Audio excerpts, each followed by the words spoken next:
however they may rationalize it, part of that just ties into frustration tolerance and delayed gratification.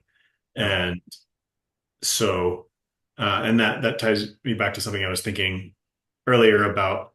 Um, we were talking about the person, whether they're whatever writing a book or washing a table. I'm pretty sure that the majority of literature on like burnout in the workplace and what keeps people motivated and what keeps people around, most of their answers are meaning. Like that's Mm. what people need in order to um, be functional and successful and in a long-term environment. And again, you can have like the cynical side of that of like, oh, well, meaning's just a, what do you say, a construct of the system to get people to wash tables for their whole lives or whatever. And like,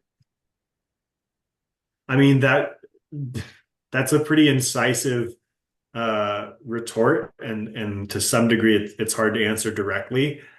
But I mean, again, the real question is go back to the foundational issue. But if there's going to be someone who is washing tables their whole lives, like maybe there shouldn't be, but at this point, we haven't created a world where that happens yet. And I'm not convinced of our ability to do that on our own. But excuse me. But if there's going to be someone, whether it's washing tables or whatever, cleaning out animal troughs, wouldn't it, like, what if their life also had infinite meaning? Wouldn't that actually be a good thing? And couldn't we say that? You know, just because it's a has the possibility of being used by an evil capitalist overlord does not mean that it's necessarily untrue. Like you could exploit someone with that, and obviously you shouldn't exploit someone. But if if you're so eager to jab at the modern evil capitalist system, okay. But if your alternative is meaninglessness, then it's like that's just a non-starter. Like you, not only does the guy uh now, oh, I'm going to free this guy from the capitalist people. Here, I'm going to tell him that his life is meaningless, and then we're going to get together and start a band and just like kill everyone around us and ourselves. Like, Right. and so you helped him there, did you? So, Yeah. Yeah, and it's like we're told, okay, so a lot of people with a lot of material wealth are also people that are completely miserable and dead inside and need to take yeah.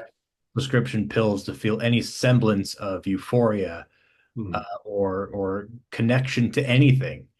And we're told, well, if you just work a little harder and you push a little bit more, you can get that new iPhone. And let me tell Yeah. you, when you get that new iPhone, you're going to feel like $1 million, you know?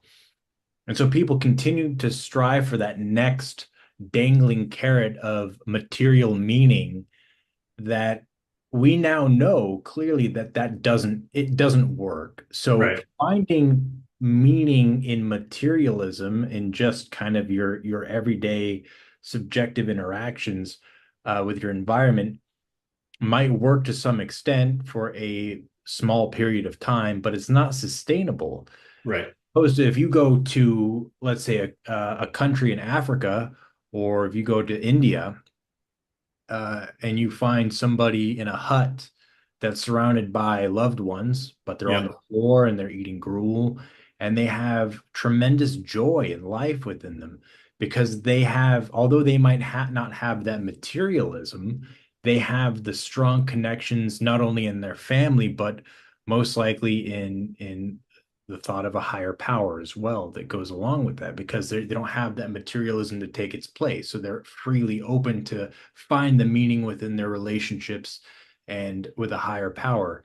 And so to me, that clearly points that materialism and the idea of meaninglessness and even the myth of coming into being, that consciousness is emergent from chemical reactions in a part of your body, in your brain, uh, is all hogwash. I'm telling you, it's Yeah. complete and utter hogwash.